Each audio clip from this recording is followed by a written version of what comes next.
Hey guys, that mom here. So I am not even out of my pajamas. I still have my morning Medusa hair going, and I have already had a heart and throat moment.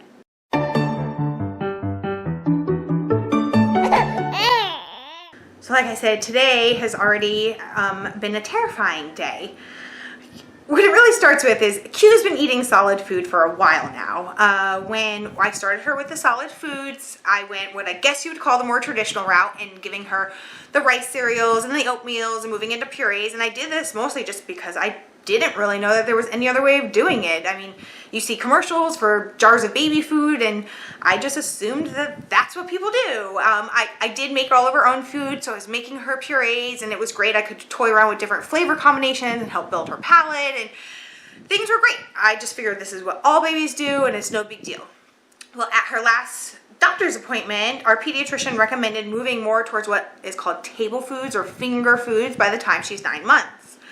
So we're like, oh, okay, apparently this is the age where babies can start to have like big girl food, and we can start giving her other things. And was kind of my first, inclination that babies eat things other than just purees. When I was researching why babies really eat solid foods at all, the school of thought that I initially stumbled upon was that as babies get older, that while their primary source of nutrition should still be breast milk, or if you're formula feeding, formula, at around the age of 6 months and as they grow, their appetite grows. And so to help kind of like bridge that gap between what they're getting from their breast milk / formula and what their little tummies can handle, you start to introduce a little bit of solid food. So that's just what I was thinking. So when we moved into the table food, I would start off really simple. I'd give her something like scrambled eggs were great because the pieces were tiny enough to where I knew she wouldn't choke, but big enough to where she could grab them with her little pincer grip. And it was great. It was a lot of fun. She was having fun, but obviously because more food would end up on the floor and consumed by my dog than by Q, it really was not working to fill her at all. And like I said, I'm working from the school of thought of, well, the whole reason why my baby's eating solid foods is because her appetite has grown beyond what she's getting from nursing. While she was still nursing just as much, if not more, that she always has, she's a bigger baby now with a bigger tummy. So I was still continuing to give her a little bit of her puree or a little bit of her mash so that she would be satisfied. And I just thought that this was normal. This is just what people did. And it wasn't until I wanted to kind of explore with giving her more than, let's just say, steamed sweet potatoes and scrambled eggs. I'm like, there has to be more that she can eat, but I have no idea what. Babies don't have no teeth. And even if she did, she'd only have the front ones, which we don't use for chewing. So what else can my baby eat? So I started researching things and looking online, and that's when I started to hear this thing called baby-led weaning. I hear about it a lot recently on my mommy groups online. And apparently, like I said, I was in the dark on this. Apparently, this is the new and hip way to start feeding your baby. And the way that it works is you don't even go the traditional route. You don't do cereals and the oatmeals. They say that that has no nutritional value at all. It's a waste of your time and energy, and it's useless. And you don't even do the purees. Apparently, what you're supposed to do if you do this baby-led weaning is you're just supposed to give your baby big old pieces of food. You put it on, I should say right here, I am not a baby-led weaning expert. I've watched a few videos.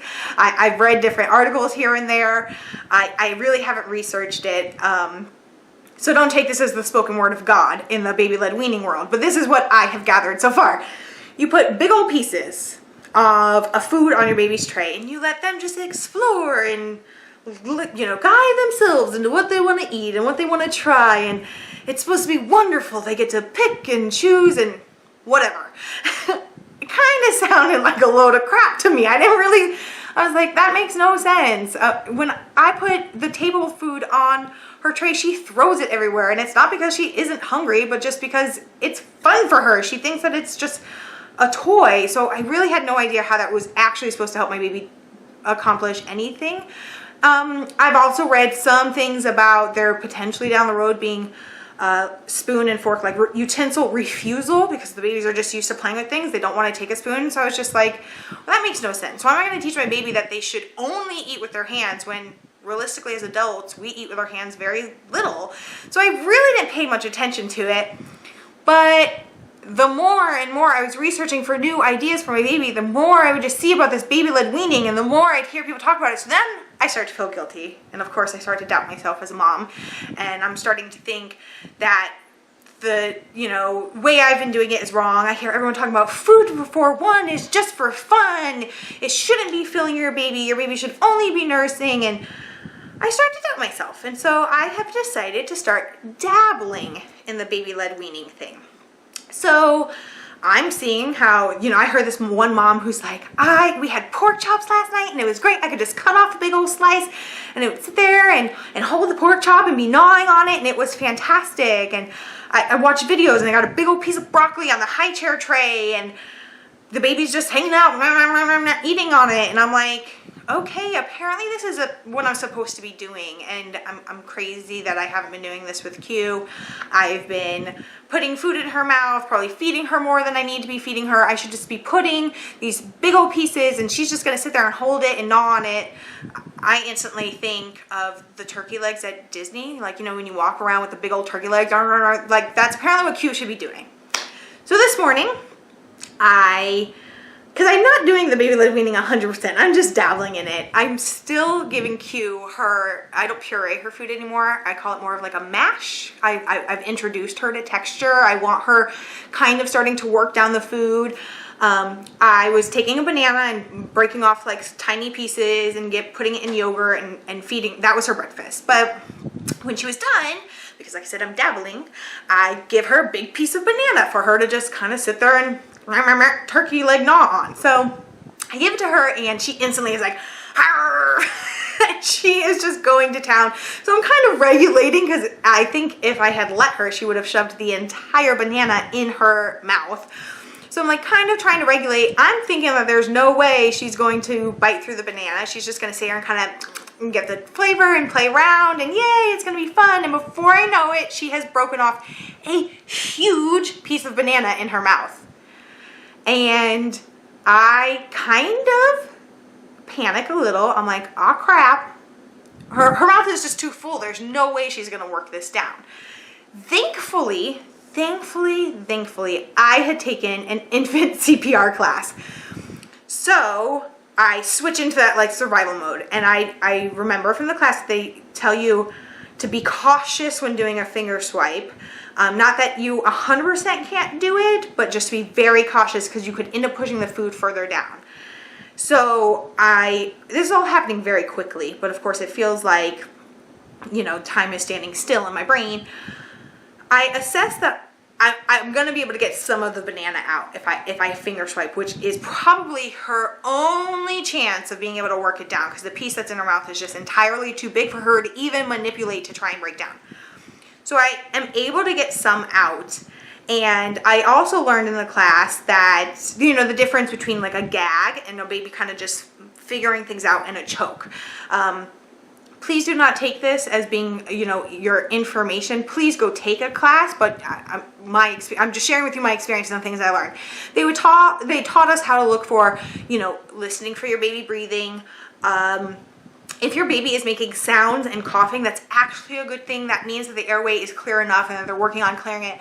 So while I'm watching her initially, I can hear her breathing. She's kind of making noises. So at first I'm like, okay, she might actually work this out. And before I know it, she's shoved her fingers in. So now she has just pushed that gigantic piece of banana practically down her throat. And now she's not making noise. I can hear her kind of attempting to breathe and nothing is happening. So survival mode, I reach down, undo her little safety snap, swoop her up, get her down into the choking position. I have never been so happy before in my life that I took this infant CPR class and they taught us what to do with choking. I'm beating her back. I hear the some comes out, and thankfully I have Daddy there, and I'm like, is she okay? Is she okay? Is she okay? And he's like, yeah, I think she's okay. And then he's like, no, she's still choking. So I get her back down. I'm hitting her back. It comes out. I can now hear her making noises, and everything is fine. It was really only a second or two. But of course, that felt like an eternity to me. I hold her really quickly, and I think it even scared her because she kind of just clings on to me. And then, you know, after a couple seconds, she sits down and she wants to eat more. So I know she's not completely traumatized, thank God. But there was no way in hell I was giving her that banana again. I don't care what the baby-led weaning gods say. That was entirely too terrifying for me. So I break off little pieces and I give them to her, and she eats a little bit more. And I put her down for a nap. And like, I mean, my heart is still in my throat. It was terrifying.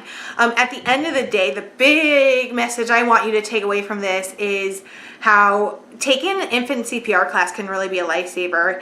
Whether you go the traditional route and slowly move into the table foods like we were with the little pieces, or if you do baby-led weaning with bigger pieces, there is always a chance that something could get lodged in your child's throat and that they could choke.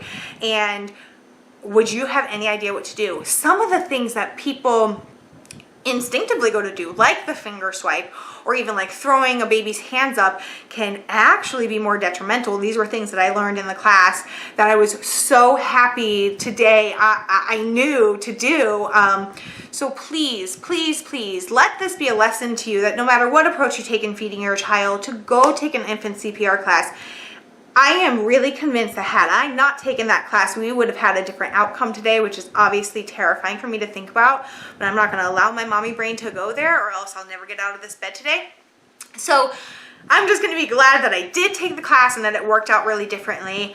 Of course, now what I have to do is I have to sit here and pour myself into research to know which way to go in continuing to feed my child. I don't want to be overfeeding her. If it's true that food before one is just for fun and she should just be playing with her food and I shouldn't be worrying about her actually consuming any of it, then we're obviously going to have to change the way we approach things. I will say right now, just because I'm coming off of this terrifying experience, I can tell you I hate that idea because I don't want her to choke again.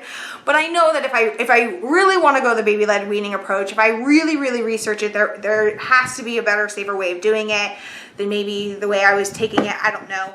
Or if I'm just going to continue doing what I've been doing. It's been working. I give her a mash that I feel like is great for her to be able to work on texture, and then I still give her a little bit of tiny pieces of finger food for her to be able to experience you working on her pincer grip and working on breaking down food, gumming it down, especially seeing how, you know, she's going to be predominantly nursing for a few months still. I have a while before I'm even going to consider weaning her entirely. Maybe I don't need to be in that big of a rush to get her eating, you know, big girl food. I don't know. I really don't know what I'm going to do. I'm going to pour myself into research. I'll keep y'all posted because I am sure I cannot be the only mom who, I know I'm not the only mom. I see it in the mommy groups where moms are asking questions. I'm not the only mom who has no idea what this whole baby-led weaning thing is, whether or not it's right for them, what's the approach to take. So I'm going to do some research. I'll get back to y'all on what I end up finding. What I really wanted to do is just share with you this experience so that you can know that, A, if you have no idea how to feed your kid, you're not alone. I don't either. And if you're terrified about choking, as I think all moms are, know that, you know, gagging is really common, but there is a difference between gagging and choking. And please, I'm going to say it again because I don't think you could say this enough. Go and take an infant CPR class. The class was only a couple of hours, and it was, I personally think in this situation, a complete lifesaver. And even if you never, which I hope none of you ever have to use the skills. I was hoping I was never going to have to use the skills.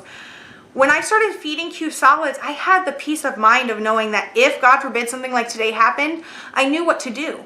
Additionally, I had the book, so I've been able to go and kind of, as I was feeding her solids, brush up on what exactly was I supposed to do, because I took the class before she was even born.